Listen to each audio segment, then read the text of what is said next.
All right, good evening, everyone. Welcome to the Midtown Scholar Bookstore. My name is Alex. I'm the program director here at the Scholar. Thank you for joining us this evening. It's an honor to welcome everyone here into our space, and we hope you have an enjoyable evening tonight. Tonight we have not one, not two, but four contributing authors of the most anticipated horror anthology of the year and the New York Times bestselling The End of the World as We Know It, New Tales of Stephen King's The Stand. Before we get started, I do have a few housekeeping notes as always. One, we have recently announced the return of the 13th annual Harrisburg Book Festival. Mark your calendars for October 15th to the 19th, where we'll be hosting Nick Offerman, Chimamanda Ngozi Adichie, Marie Lu, Carissa Broadbent, and many more authors. We'll also be hosting our annual tent sale on Verbeck, just across the street here, with over 30,000 books priced at just $1, $2, and $3. Second, some of you already have a copy of The End of the World as We Know It. For others, we do have copies available for purchase up at the cafe. We'll be having a book signing with the authors immediately following the event in our Rare Book building. It's just out these doors to the left. And as always, thank you for supporting our authors, the bookstore, and the future of this event series. At this time, I have the honor of introducing our speakers this evening. Brian Keene is the best-selling, multiple award-winning author of over 40 books. I think that might be up to 50 now. Mostly horror, fantasy, science fiction, and nonfiction, as well as over 200 short stories and dozens of comic books and graphic novels for Marvel, DC, and others. His first novel, 2003's The Rising, is often credited with renewing pop culture's interest in zombies. Brian lives in rural Pennsylvania with his wife, author Mary Sangiovanni, and Brian owns Vortex Books and Comics, a genre-specific brick-and-mortar bookstore in Lancaster. Summer Canon is the Imogen Award-winning and Splatterpunk Award-winning nominated author of works such as Killer Chronicles, The Hag Witch of Trip Creek, and You're Mine. When she's not wreaking havoc in her minivan, she's avoiding her neighbors and consuming all things horror. Richard Chizmar is the co-author with Stephen King of the New York Times bestselling novella Gwendy's Button Box and Gwendy's Final Task, and the solo novella Gwendy's Magic Feather.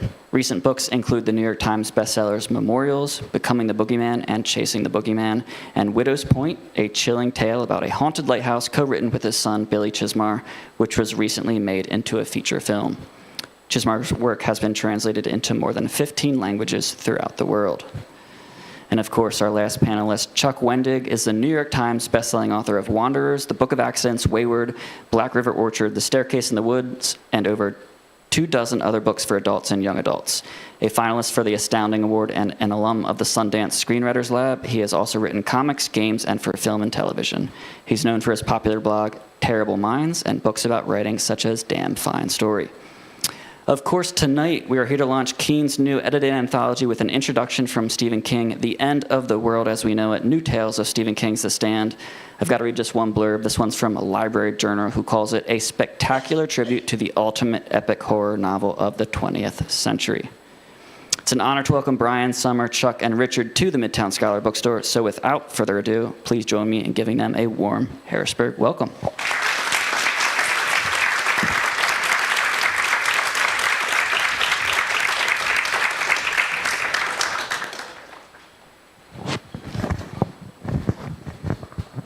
Well, thank you. And hello to everybody up there in the nosebleed seats, too. Just a quick poll of the crowd here real quick. How many of you are here because you're a Stephen King fan or a fan of The Stand? Show of hands. All right. How many people are here because you're here to yell at Rich Chizmar? Anybody else? Okay, a couple of those, too. All right, we'll make sure we get to you as well. So yeah, what we're going to do, we're going to play this very fast and loose. We're going to talk about the book for a little bit, and then we'd like to get to as many of your questions as you have as well. This book came out in August, but it is something that has been in the works behind the scenes for about 3 years. It started, Christopher Golden and I, we had done a previous anthology, similar anthology, based around the works of author Joe R. Lansdale. And it went really well. It was well received. Joe's fans loved it. A younger generation of readers who maybe had not yet discovered Joe, they found him that way. They loved it. And Chris and I were talking, and we said that was a great experience, but no more. We're not doing any more anthologies. Then about 2 weeks later, Chris calls me and he says, "You know what would be cool, though?" And I said, "What?" And he said, "If we could convince Steve to let us do an anthology based on The Stand." And I agreed that would be cool. And I said, "He'll never let us do that." And he said, "Well, we could email him and see." And I said, "Sure, we can email him and see. He's going to say no." And that's actually what I was hoping for, because I didn't want to take on this daunting task. So we emailed Steve. Chris sent the email, CC'd me on it. And, "Hey, Steve, it's Brian and Chris." And we were talking about how cool it would be to do an anthology based on The Stand. And we know you don't let people do anything like that ever. But we had to take our shot. And he emailed us back, all caps, "Do it." With not one, not two, but 4 exclamation points. And I thought, all right, he's got to be messing with us. This is a practical joke. So I typed, "Hey, Steve, it's Brian and Chris. Just want to make sure you know that." No, he was serious. So then Chris and I were like, well, hell, now I guess we got to do this. Thus began the hardest part, and that was putting together the roster of authors. We knew that we wanted the book to be about the same size as the original edition of The Stand. We wanted a big, thick tribute. We didn't want fan fiction. We wanted authors that, for whom this book meant as much to them as it meant to us. I read The Stand the year it came out in paperback, and I've reread it every year since, and I turned 58 this month. That's a lot of times. My grandmother, who will turn 100 in November, she's read the Bible so much that she can't see to read anymore, but she reads her Bible, and she's reading it by memory. I can do the same thing with The Stand.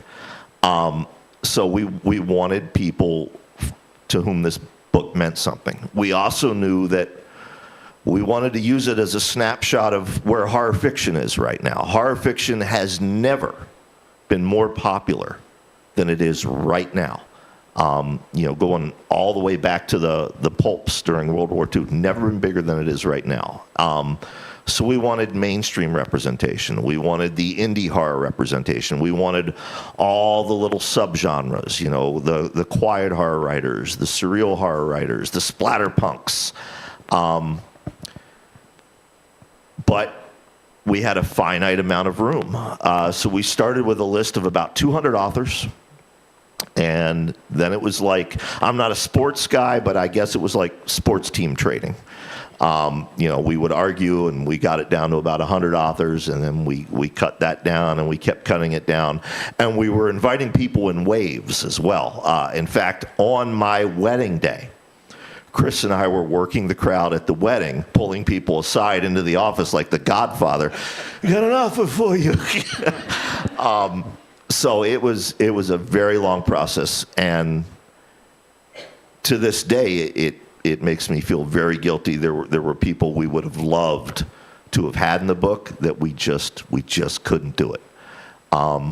But for the 3 people here on stage, they all got in. They made the cut. So why don't we start with your guys' initial reaction when you got the initial, "Hey, believe it or not, Steve said we could do this." Rich, let's start with you.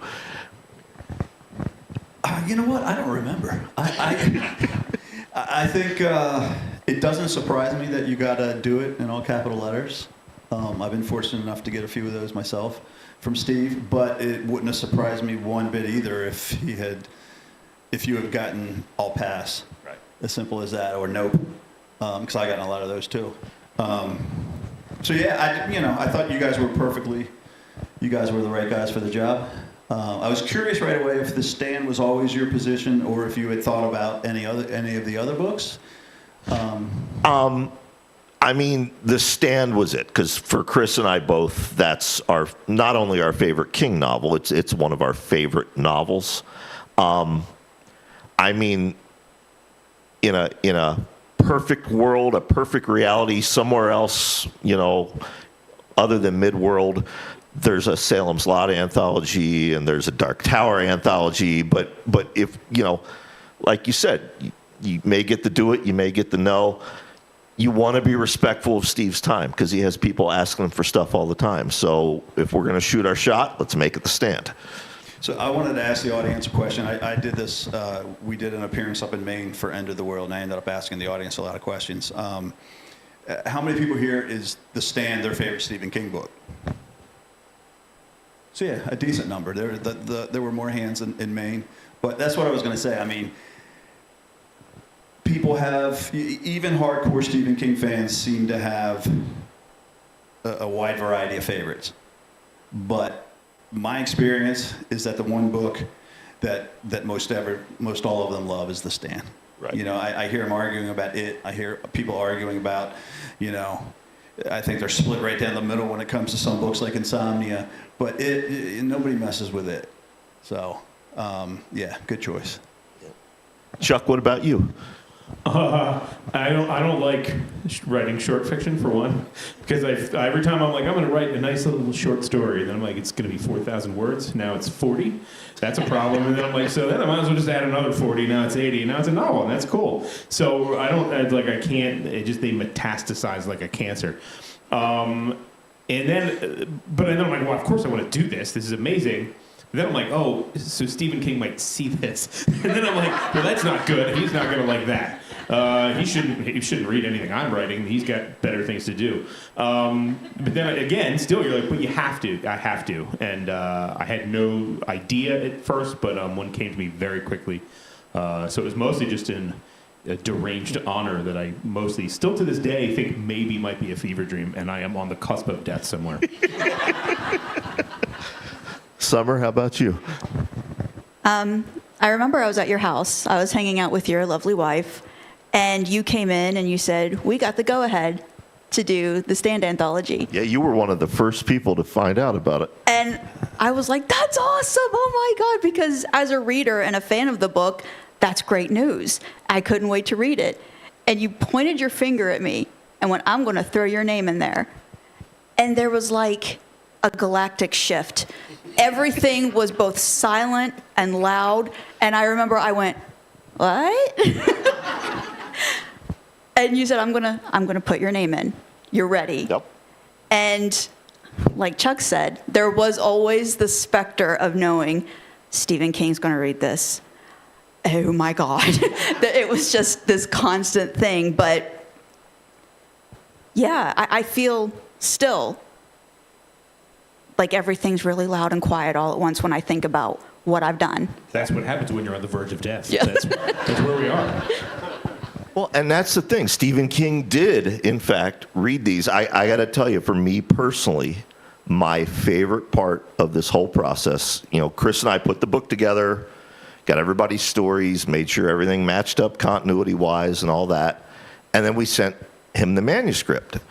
And I think both of us thought, well, maybe we'll hear from him in a month, and he'll say, good job, guys, or he'll say, boy, I really chose poorly putting the two of you in charge of this. But, you know, he began emailing us the next day.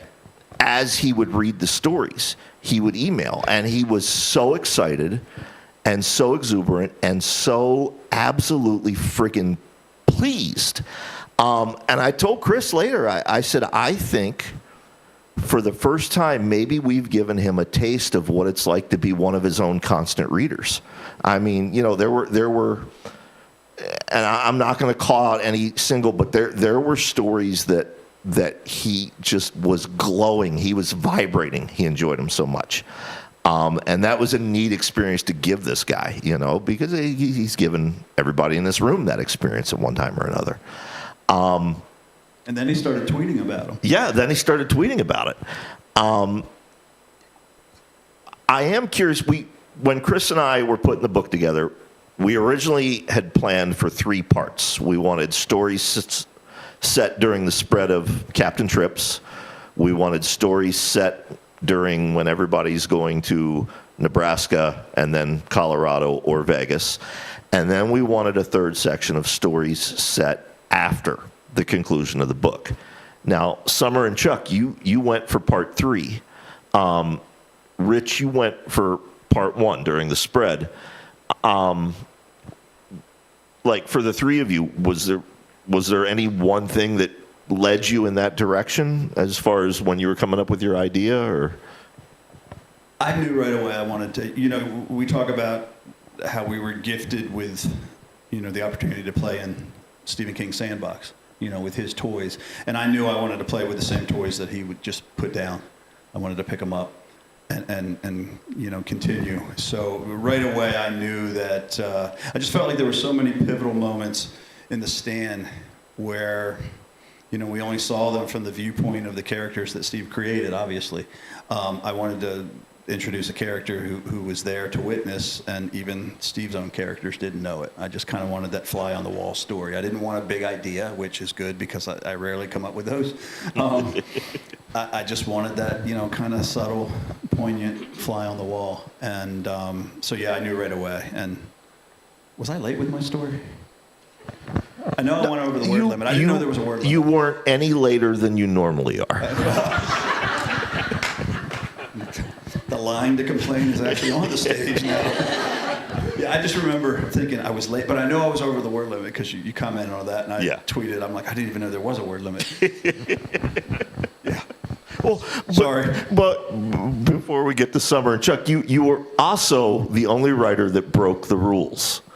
No, you. Oh, me? Of course. So, when we sent out the initial invites, we told people, here are the rules. The rules are your characters can dream of Flag, they can dream of Abigail, certainly, but you can't write a story starring Tom Cullen. You can't write, Trash Can Man's origin.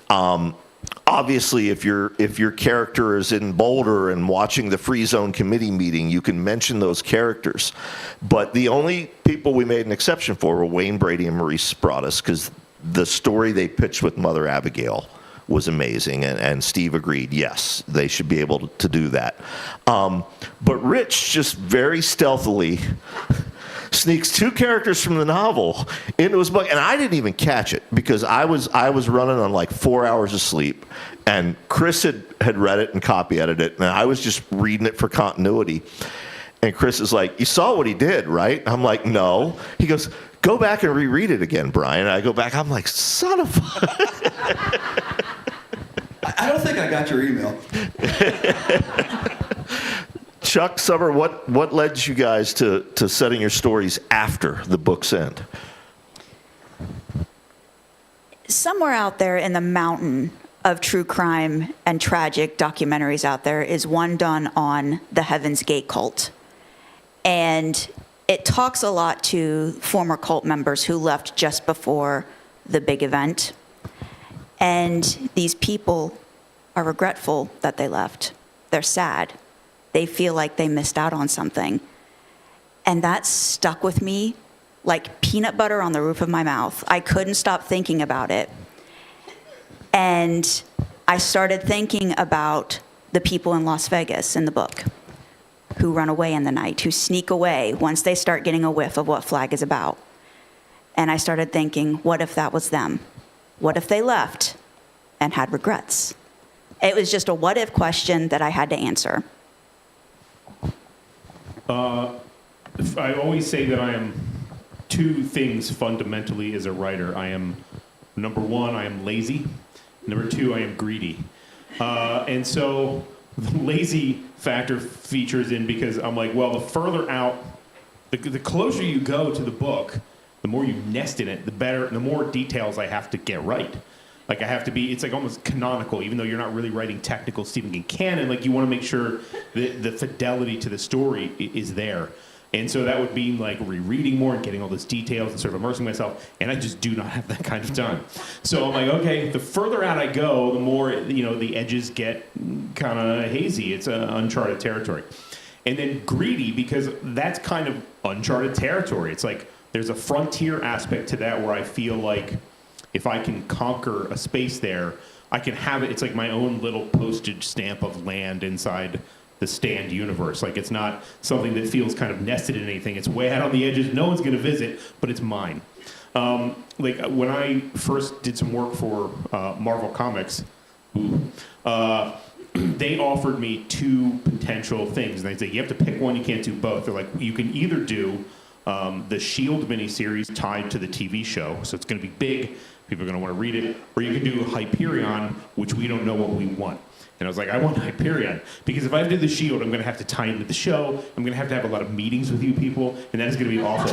Whereas Hyperion, you don't know what you want, so I can do whatever I want. And it's not going to sell, and that's fine. But I get to have my own little thing that's all me. And this, again, lazy, greedy.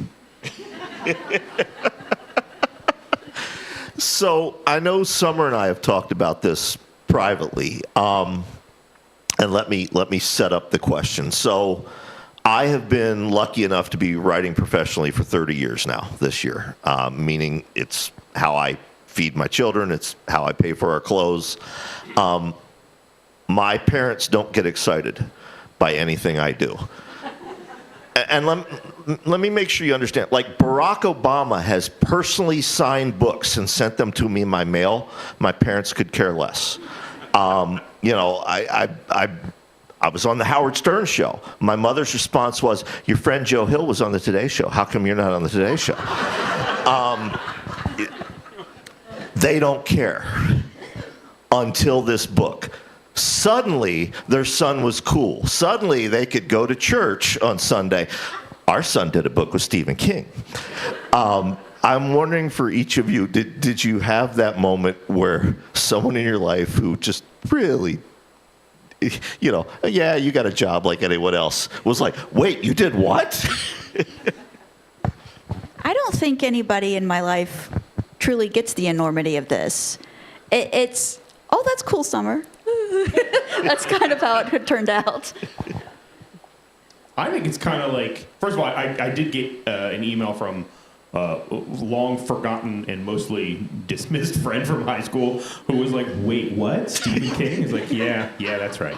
But I also think, like, generally, and anybody, either just writers in general, or especially if you announce yourself as a horror writer, anybody gets the thing where you're like, when you meet that person, and they're like, oh, are you like a real writer? And they're trying to feel it out. But like, sometimes one of the questions is like, do you know Stephen King? Like, that's like the benchmark for a real writer. Like, yes, I do, and now I may ascend to the Holy Land. So I think everybody, just in general, those people, this is for that group of people.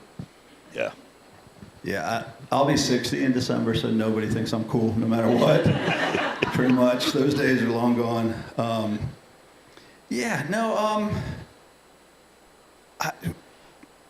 don't know. I don't know how to answer that question. Well, because Rich, you know, we were talking back in the green room, like you've done, you know, collaborations with Steve, and there are still King fans that are unaware that those exist. Right. You know? Every month, every week, somebody pops up. You know, I guess from a personal standpoint, it was a little bit different for me because there is a business relationship and there's also a friendship that's been there for a long time. And it's always, you know, you and I have talked about it before privately, you know, the friendship always takes precedence. I mean, that's what, you know, we text every day. He is, you know, he's my buddy. Right. You know, if he sends something out, you know, an email about a video with a link that he liked on YouTube, a lot of times it goes to Owen, Joe, me, and it used to have Chuck Farrell, right, his agent, his editor, before he passed. So that's something I'm very appreciative of. I still think it's ridiculous, but it's wonderful because, like the rest of you, I grew up with a Stephen King paperback in my back pocket. And it's something I'm really protective of. I think, you know, I love to read on the internet sometimes. They're like, yeah, you know, Chizmar's it's X-rated. I won't say what's next. Stephen King again, you know, so he can publish his next book. And you know, sometimes I want to post, you know, I haven't asked Steve for a book in over a decade, and it's really because he's a friend. I'll stick up for anybody who's my friend. But yeah, once End of the World came out, what was interesting for me is I started seeing the reactions from the other writers, and that's what made me most happy. Yeah. Is, you know, I think the reactions were appropriate, but they were still surprising to me that everyone was so tickled to death to get to play in that sandbox with Steve. And that's why when I started seeing those tweets come from Steve, and I started getting texts every once in a while, you can wait till you read this story. I was just so happy because it was obvious how happy it made him. Right. And I got to see him up in Maine recently, and it was all over his face. He's just tickled to death with the whole book, with what you guys did, with all the stories. And I think just in a bizarre way that everyone thought so highly of him to put out their best work for him. Yeah. So Good. Yeah, so in that regard, I think we're all cool, even me.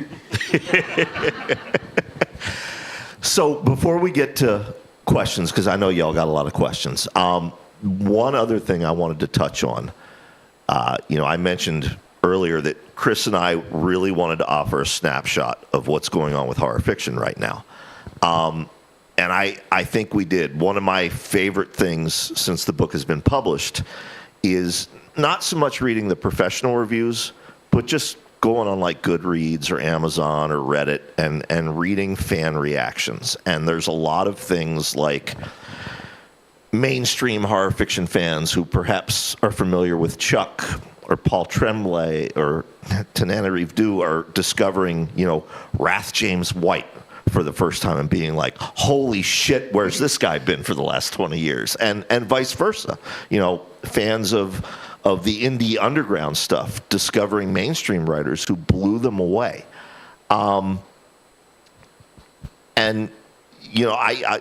In the case of all three of you, I've seen fan comments like, I'd never read Chizmar before, but I really liked the story. Oh, where's Summer Canon been? So before we get to audience questions, if there's one work of yours that you would suggest someone who's never read you before should pick up and start with, it's a good introductory work, what would it be? And Rich, let's start with you, because I can tell Chuck and Summer are like, shit, I got to think about that. Yeah, that's a tough question. All right, we'll come back to you. Yeah, I'm gonna get it over with. I guess I'd say Chasing the Boogeyman, just because it's maybe not, because it's about me. I'm in it too. Yeah, a lot of you guys. I guess I'd say Chasing the Boogeyman, because you know what? If you enjoyed that book, then you know what I'm about as a writer, and the books that followed me hopefully are very different in many ways, but the heart is still the same. So. Ooh, I think since we're here for the stand, I did, to some degree, in homage, but also because it's kind of the Voltron of all of my anxieties. I wrote a pandemic novel just before an actual pandemic happened. Sorry about that. It's definitely not my fault. It's probably my fault. Called Wanderers. It's you have a bunch of people who start sleepwalking together at the same time, at the same moment that a strange fungal pandemic starts to rise. Nothing supernatural. It's largely sort of horror sci-fi. But I think if you like The Stand, I think Wanderers is a pretty good plug-in for you. Because I'm published through small presses, my publishers don't tell me no. They don't try to put a lid on some of my worst instincts. So there are some books maybe you don't want to start with me. But if you did, Killer Chronicles. It's one of the weirdest things I've ever written, and it doesn't go too hard in certain aspects. And in other aspects, it goes very hard.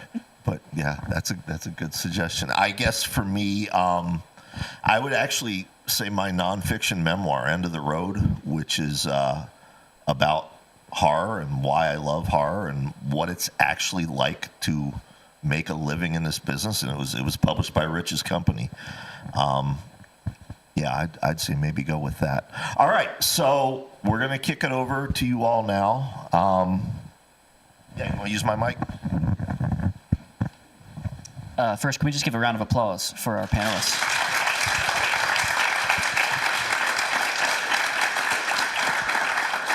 All right, if you have a question, just feel free to raise your hand and I'll come around with a mic. Yes.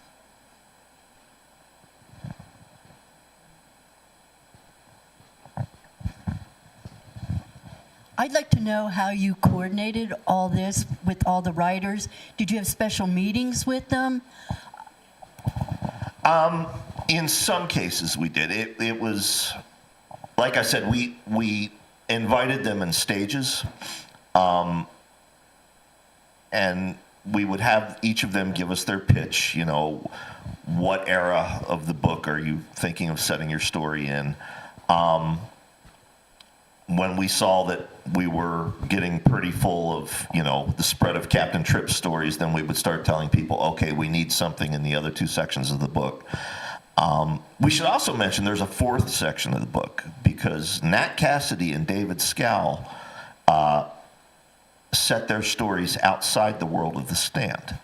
I'm not going to tell you where they're set, because I don't want to spoil it for you, but those two stories occupy a fourth place in the book for a very specific reason.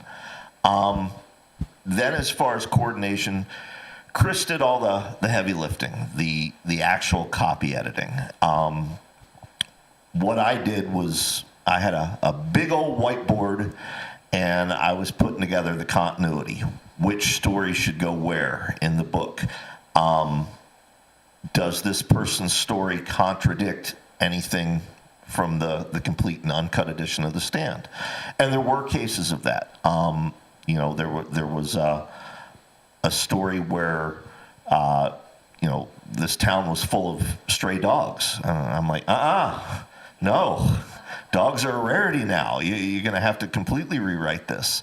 There were some places where we did bend continuity a little bit. I've seen a lot of discussion online of author Bev Vincent's story where, there's like 13 people in this one town who survived.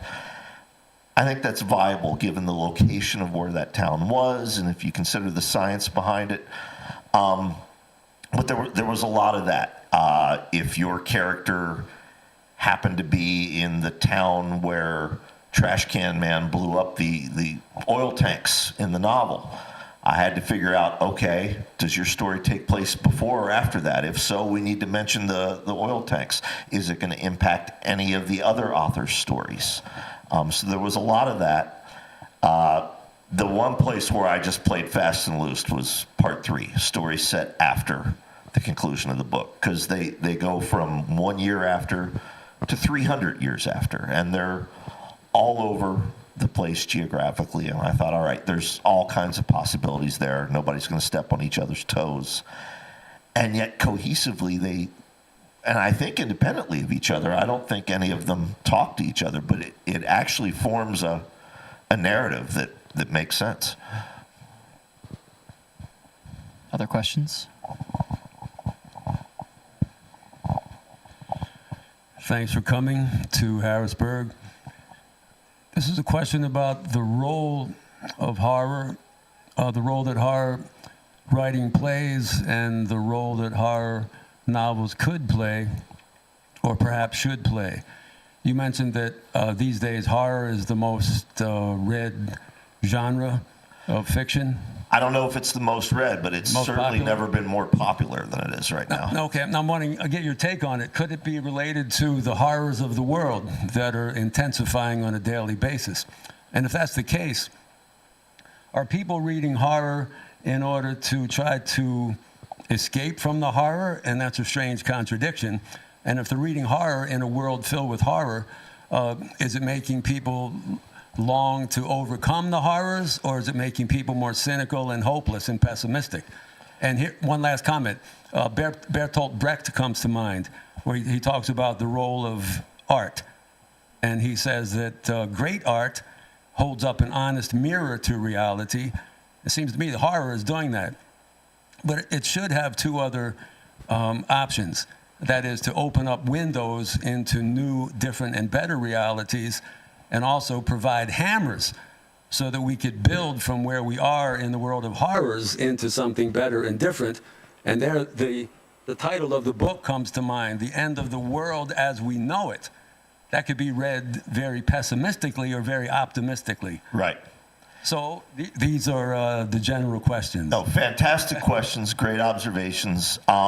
Me personally, if you look at the historical record going all the way back to cave paintings, our ancestors oftentimes painted what terrified them. The tiger out there in the dark, or the cave bear. Horror fiction, if you look at the moments when it is done really well, during World War I, in the aftermath of World War II, in the 70s, immediately following, all the social upheaval and Vietnam. I again right after 9/11, and now. I personally think there's a safety in horror.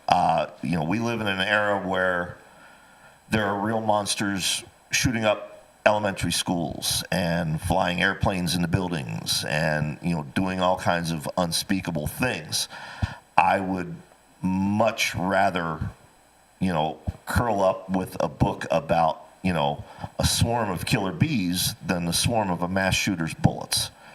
So I think there's a comfort, there's a sort of escapism. And yeah, I think at its best, horror has always talked about those social issues. To use Stephen King, for example, Salem's Lot, it's a vampire novel, but really what it's about is the death of small-town America. Survivor by J.F. Gonzalez, it's a novel, a very hardcore novel about a snuff film ring. But what it's really about is what the internet and this constant drive for content is doing to us as a species. So yeah, I think you're on point. What do the rest of y'all think? Yeah, horror I read as a kid. I was always afraid of it, as like on a principle level. Like my sister told me, she's about 11 years older than me, and she told me she saw The Exorcist, and she told the stories that everyone says about The Exorcist. So people went in, saw this movie, they started fainting, barfing, having heart attacks, dying. And I was like, well, horror is obviously itself a monster and a killer, and I will never, ever partake in that demon weed. And then one day I went to a video store, and I'm like, I'm not going near that creepy section, that all the leering knife fingers and the raw head Rexes. I'm going the other way. I'll go all the way around to science fiction, which is safe. I like, Star Wars. I like aliens. And so this movie called Alien is probably pretty cool. So I took that home, and whoops, I kind of side-booted my way into horror. And I loved it. And the first horror novel I read was actually another sort of epic apocalyptic novel, was Swan Song by Canon. And I grew up in that era of like, your parents tuck you in at night and be like, night, night, sweet dreams. We might be eradicated by nuclear fire before morning. And you're like, oh, okay, great, that's awesome. Everything's good. I'm definitely not super anxious about that. But then that's what Swan Song is about. And I read that and I felt weirdly comforted by it. I think there is a great comfort to horror fiction. I think even in the most nihilistic, sort of unhappy horror, you still find some way of identifying with people who are fighting things worse than you're seeing. They're contextualizing it. It's almost like that idea of when you give something a name, when you know its name, you have power over it. And I think horror, it gives us a name to a lot of the dread and the anxiety and stuff we feel, and it gives us a way to maybe grapple with it. It's like inviting, how the old summoning wizards would summon demons into a circle to keep them, and they could control them in that circle. And horror fiction is that circle that we've drawn, and it's the place where we do battle with the demons. Yeah, no, I agree. You use the word comfort, and I think a lot of people, for them, no matter how hardcore that horror movie that they're watching is, or the novel that they're reading, or the short stories, it's still a bit like this temporary thrill you get from riding a roller coaster. If you're me, you're terrified and you're screaming and you're telling your wife you're never going to forgive her for tricking you onto this stupid thing. But as soon as the ride's over, you're like smiling and you're like, man, maybe we should do it again. And I think for a lot of people, it's like that. And I think also, on a deeper level, I think a lot of people read horror and they feel less alone. I think the minute you walk out of your house nowadays, you feel pretty unsafe. And no matter how good of a family and a group of friends you have, you can't help but feel, alone to a certain degree in this world. And I think horror makes you feel a little bit less that, and togetherness, there's hope. And I think that's why a lot of people are reading it these days. I agree with them 100%. I talk to a lot of people when I do shows and conventions and stuff, and there are people out there who they're in it just for the facade. They're in it just for the icky squicky stuff. Like they want to read a book about a bathtub full of spleens that then goes on to completely destroy the sewage system of a big city. And that's it for them. That's as deep as they want to go.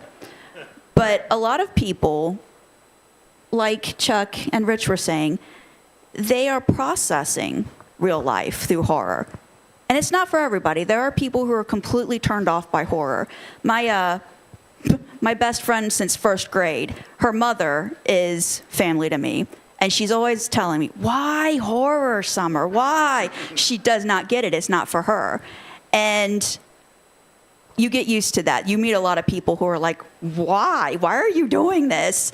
But there are those of us, we are processing pain and horror and shock at what life is through reading horror. It's like a hand-holding experience taking us through it. Other questions?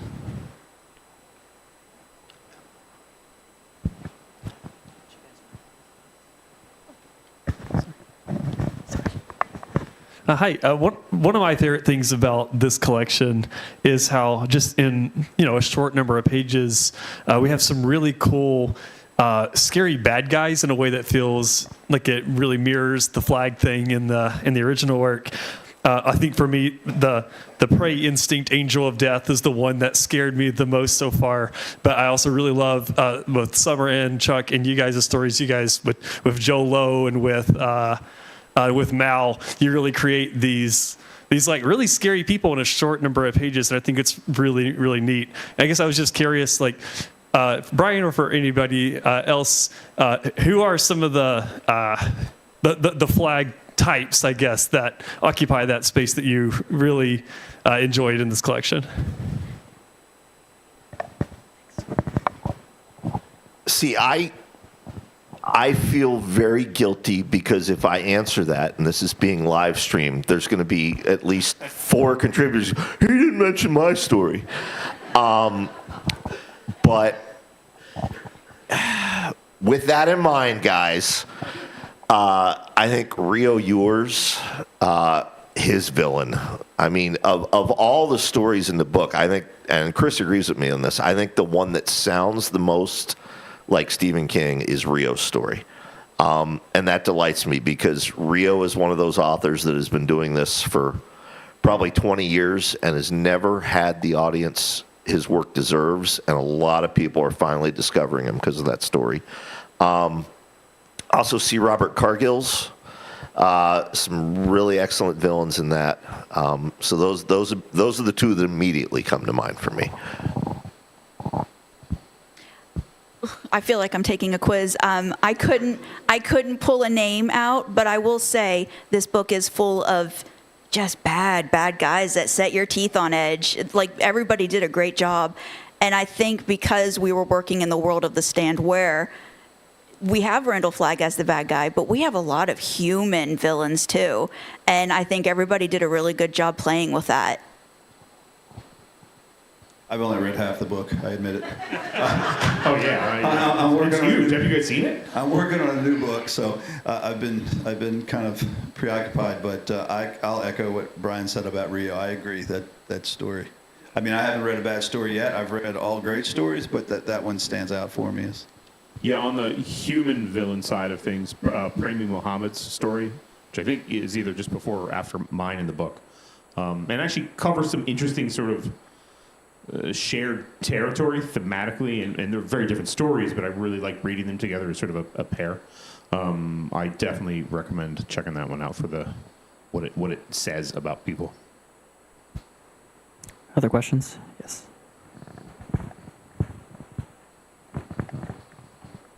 Thank you. Weird to use a microphone this close to you. So with the 3 sections of the book, right, at the spread, kind of in the middle of it, and after, did you find one or more of those where authors were more likely to gravitate? Like, was there a more popular one, or was it kind of spread? Definitely the spread of Captain Trips. That was, if you look at the book, that's the biggest part of the table of contents. And, Chris and I have discussed that, offline. We think maybe subconsciously, psychologically, that has to do with coming out of a real life pandemic. Everybody finally got an opportunity to write about that. What surprised me, there were a number of people that jumped at the chance to do something following the end of the book, which surprised me. I thought, as a writer, most people would find that daunting, but they didn't. So it was fairly evenly spaced. The only big surprises were, like I said, that fourth section that we had to add because those just went completely bonkers. And again, I don't want to spoil them for those who haven't read the book. But they are Stand stories. They're very much connected to the Stand, but they don't take place in the world of the Stand. Can I hijack his question real quick and ask Brian a question? Had you decided to write your own Stand story, do you know what you would have written? It's funny. Chris and I are the same age. We're both, he just turned 58. I'll turn 58 in a couple weeks. We were raised that if you're editing an anthology, you don't put your own story in it. That was a huge no-no. It was hammered into our heads. And also we didn't want to do that because it was taking 2 slots away from other writers. So when we read Steve's introduction, he sends us the introduction and we're reading it and he's like, my only complaint is that they didn't put their own stories in. Well, now I feel like a dick. If I had done something, it would have been similar to like what S.A. Cosby did. It would have been a guy probably very much like me who's like, no, I'm not going to follow either one of you. I'm going to go over here and do my own thing. But I don't really have a Stand story. I have a Dark Tower story, fully fleshed out in my head. It's about a farmer who lives on the outskirts of Lud. And it's like the book of Job. Nothing ever goes right for him. And when things finally do start going right, Blaine the Mono messes everything up. But I don't really have a Stand story in my head. But So what still gives you nightmares? And then the converse of that, are there any horror plot tropes that you're sort of desensitized to? Everything gives me nightmares. I'm a big fat chicken, as my wife and family and friends can attest to. I just complained the other day because the light at one end of our driveway is out, and I had to take the garbage out. And I said, I'm not doing it again until that light's fixed. So I'm an easy mark.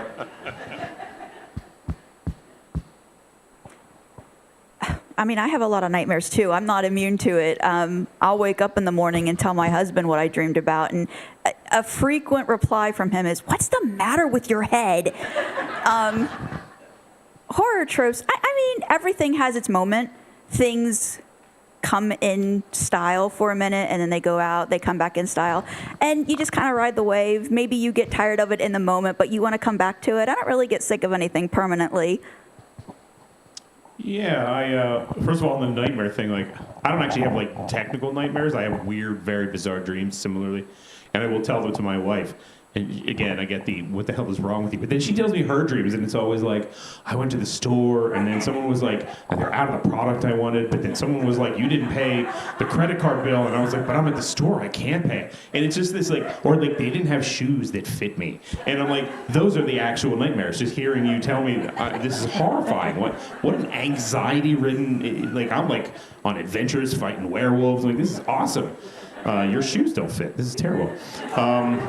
So, but for like real nightmares, all they're going to be is like, hey, what's on the news today? And I'm like, no, throw my phone in a pond. And then tropes, I don't really worry too much about tropes. Like I saw someone recently complaining about, like, I don't like that horror has all this trauma trope right now. And I'm like, well, it's just putting the fine point on it. Like, horror's always about trauma tropes. It's literally in the name right there. Like, that's kind of, just because people are saying trauma, if you're just mad at that part, we can just scribble them out in your books for you if you want.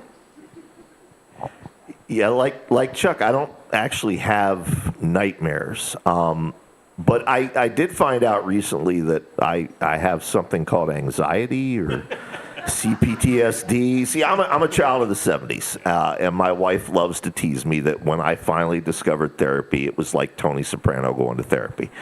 I am terrified of the world my children are inheriting. I got 3 kids. I worry about them all the time. I worry about my friends. I'm old enough now that I've lost almost a dozen friends between fellow writers and people I served with in the Navy. And, you know, I don't like waking up in the morning saying, well, gee, I wonder who's going to kick the bucket today. Whose turn is it? You know, so there are things like that that make me anxious. Man, I don't even like admitting that into a microphone. But yeah, I guess I do have nightmares, but to me they're cool. You know, I wake up, I'm like, oh man, what a great story idea. So you know, yeah, the things that scare me are the real world and the people in it. Hi, just curious, as horror writers, do you ever come up with an idea that you'd like to write, but you're afraid to because you're worried it might give somebody an idea that they shouldn't have? Me personally, no. Me writing out those ideas has probably vastly improved the lives of some other people. No, I don't worry about that. What I worry about is that I'm not going to have time to write all the ideas that I still have in my head. I'm finding it at almost 58. I'm now having to pick and choose what I'm going to work on next. Yeah, same. I mean, I don't write manifestos, so I don't think people are going to be like, well, time to do what he said. Like, no one listens to me anyway, and that's for the best.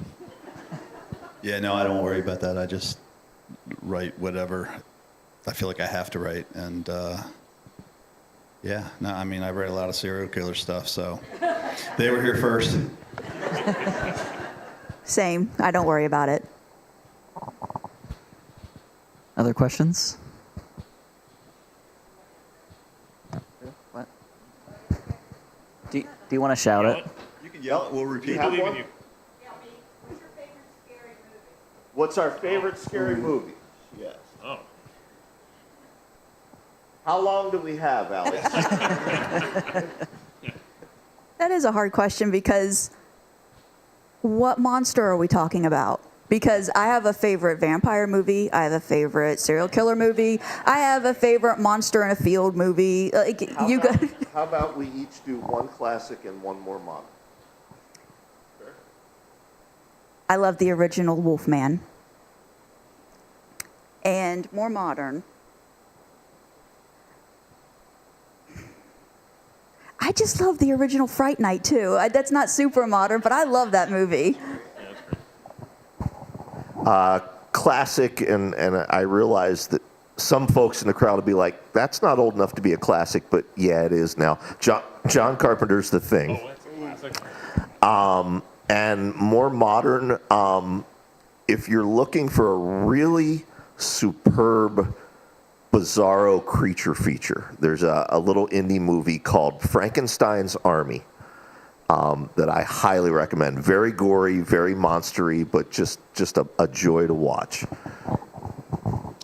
I had the privilege a few weeks ago of seeing Texas Chainsaw Massacre on the big screen for the first time. I've seen it on TV over the VHS and so forth over many years, but I had never seen it on the big screen. And I had always liked it and found it always compelling, and it was always like, yeah, Texas Chainsaw Massacre. But like, first of all, I took my son to see it, and he's 14, and I'm like, hey, are you going to be, is this cool? Like, he's watched pretty much a lot of pretty terrible stuff at this point. And I was like, but just making sure. And I know it's not particularly gory, but whatever. Like, it's just a few disturbing things. And he's like, yeah, I'm good. So, and boy, like, afterward, he could not shut up about it. It was like an hour of discussion of just, and he had all these great insights, and he was like reaching the sort of Jaws realization of like the less is more, and it's actually much scarier because of what you don't see. And I was like, okay, this is really great. So it became, in my way, one of my new favorites, even though in the past it wasn't necessarily a favorite. And then a classic, I really just think Midsummer hits all the buttons for me. There's just that's so weird. Just and there's also, by the way, a great Instagram account for memes where they add Springsteen's Born to Run to the end of films. And one of them was Midsummer, and it's like, so they breaks into Baby Oh Born. It's so great. So Midsummer with that ending is perfect. My go-to classic is, and probably always will be, Halloween, the original. I watch it all the time. I torture my family. They walk in the room, and I hit pause, and I go, "You've got to see this movie I'm watching. There's a guy in a mask. He comes home," and they just look at me and shake their head. My oldest son, Billy, is literally, he's going to attack me at some point with like silverware.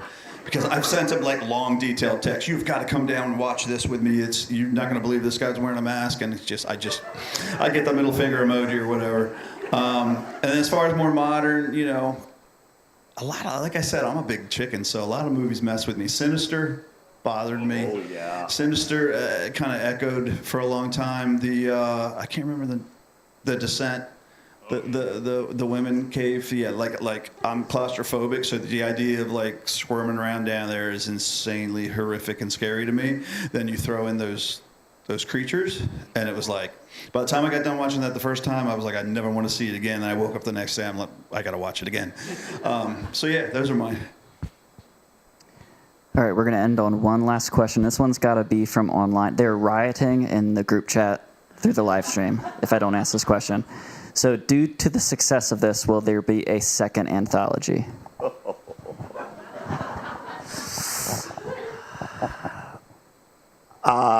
think about it, just answer.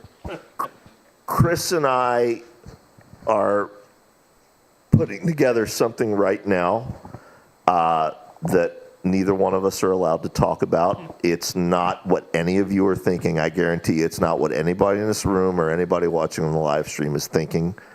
But Chris and I are in the early stages of putting something else together right now. Can you give us initials? I cannot. I will say this, you know, one thing Chris and I both feel very, very strongly about is not only lifting up new authors, but making sure authors who came before us are not forgotten. Now, obviously, in the case of Joe Lansdale, Stephen King, they're not going to be forgotten. But you know, there are a lot of other authors out there of that peer group that I think should be celebrated and spotlighted. That's all I'll say for right now. How about that? And we're going to end on this last question. So for fans of the Stan book, original Stan miniseries or the new version? I love the Mick Garris miniseries. You know, no shade on the new version, but I love that Mick Garris miniseries. I thought Gary Sinise was the perfect Stu. You know, and so many great performances in it.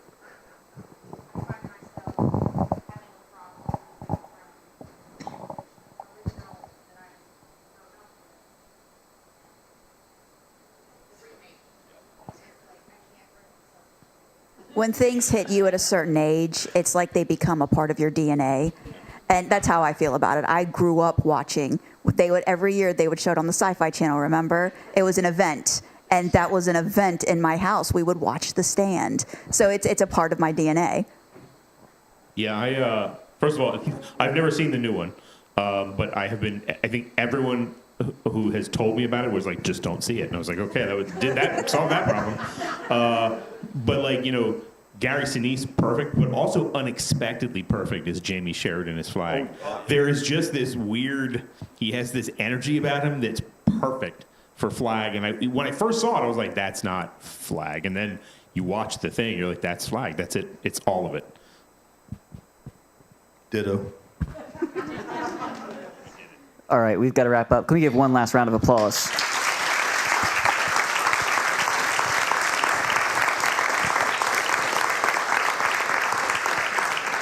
Congratulations to our panelists. Thanks, everyone, for coming out. We're going to have a book signing now. So if you go out these doors over here, then go to the left, we're going to have a signing in our rare book room.